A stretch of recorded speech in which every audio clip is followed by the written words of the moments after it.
Shalom, y'all, and welcome back to our New Testament Bible study of scriptures through the Messianic and the Jewish lens. I'm Beth Shulam, and thanks for watching today. Today I'm stepping into it, a passage that can be a little uncomfortable these days, but also it's very important that we review it. I'm going to look at Romans chapter 13, where Paul talks about submitting to governing authorities. These verses are not about politics, and I'm not going to get into a political discussion, I promise you. They speak about trusting God and complex systems, and what obedience and discernment really looks like as a follower of Yeshua. So let's just go on and get into it. Romans chapter 13, verses 1 to 7.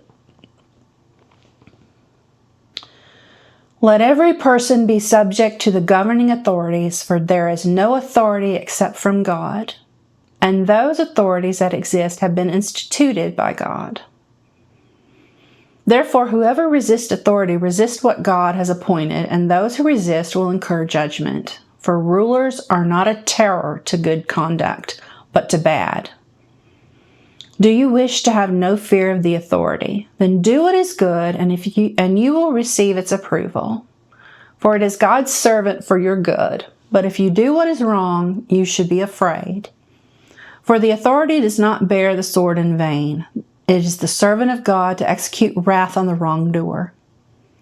Therefore, one must be subject not only because of wrath, but also because of conscience. For the same reasons, you also pay taxes, for the authorities are God's servants, busy with this very thing. Pay to all what is due them, taxes to whom taxes are due, revenue to whom revenue is due, respect to whom respect is due, honor to whom honor is due.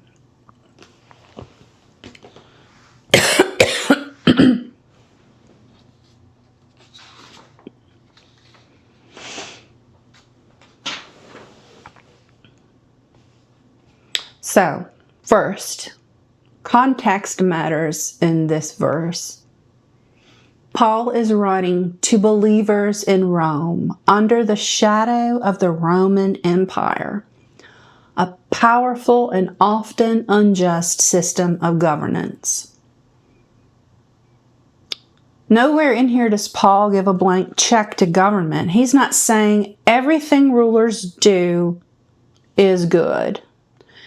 He's saying God is still sovereign, even over broken systems. And for believers in Yeshua, especially those from a Jewish background, this would have been a sensitive topic. Remember that the Jewish people have lived under many oppressive leaders: the Pharaoh, Nebuchadnezzar, Antiochus, the Caesars. Paul is challenging us here to trust that God can use these flawed leaders and flawed systems for his greater purpose, even when we don't understand how. Now let's talk about this word submit or be subject to. And I'm going to flub this because I don't know Greek. But the word in Greek that he's using here is hypotasso.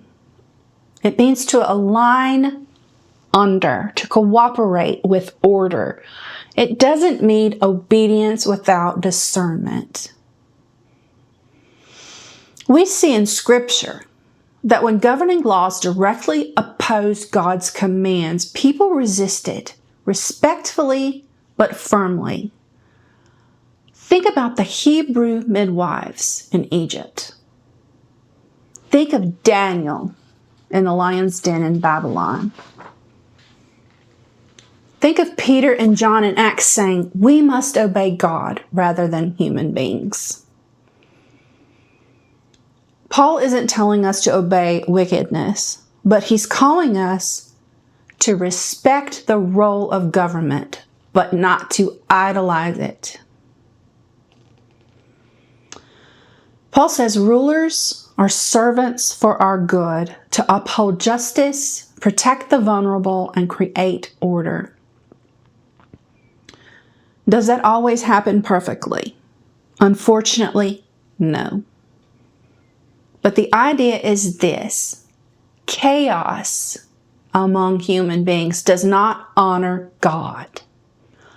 Government at its best reflects the order of God and justice. Even in exile, God told his people in Jeremiah 9, verse 7, "Pray for the welfare of this city, because its peace meant their peace." So we don't just tolerate the civil life, we contribute to it like salt and light. Are we praying for those in authority, or are we just complaining about them?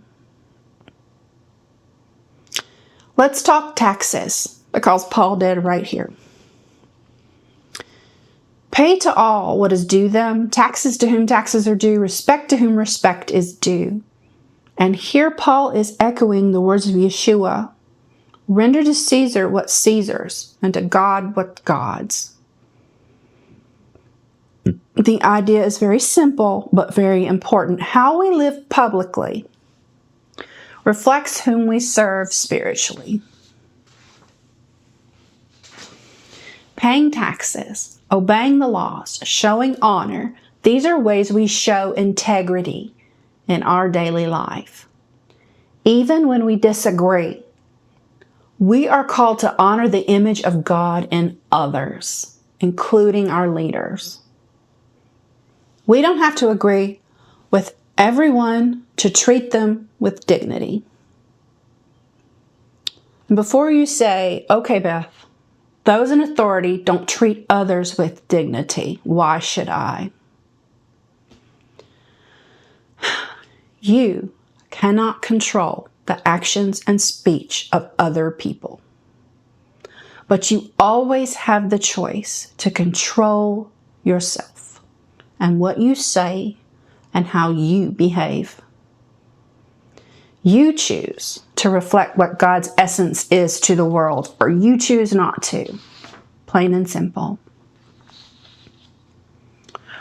Paul uses a key phrase in verse 5. He says, "Therefore, one must be subject not only because of wrath, but also because of conscience." And this is at the heart of this message.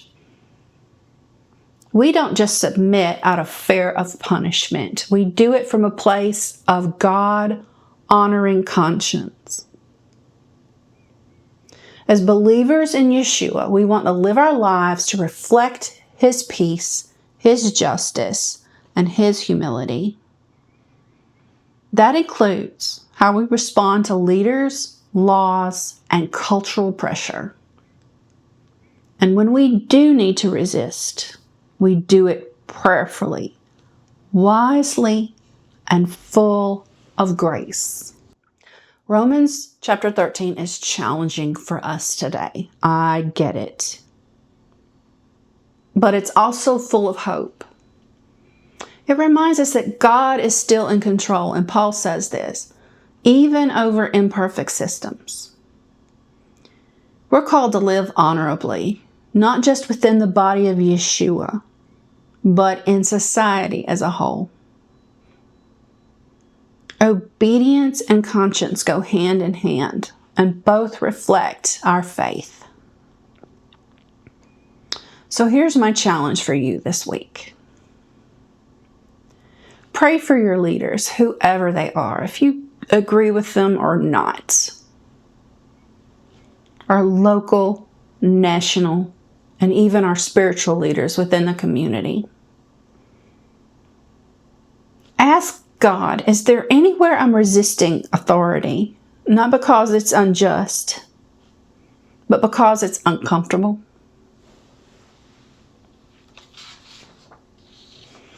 And above all, remember this. We are citizens of heaven. That's our ultimate citizenship. But we live here on the earth right now with a purpose, and that is to bring the kingdom to earth and show the light of Yeshua. So thanks so much for listening to me go through this. It's difficult to talk about anything political or political leaning in this culture and day and time. But I want you to think and pray. And drop me a comment below and let me know, how do you wrestle with honoring God while living under the human authority that you live under? I don't know what country you're from or what state right now, but let me know. What do you think about honoring God under political systems? So until next time, walk in peace, walk in truth, and keep your conscience tender for God. Shalom, y'all, and thank you. Bye. קומי אורי, כי בא אורך, וכבוד אדוני עלייך זרח.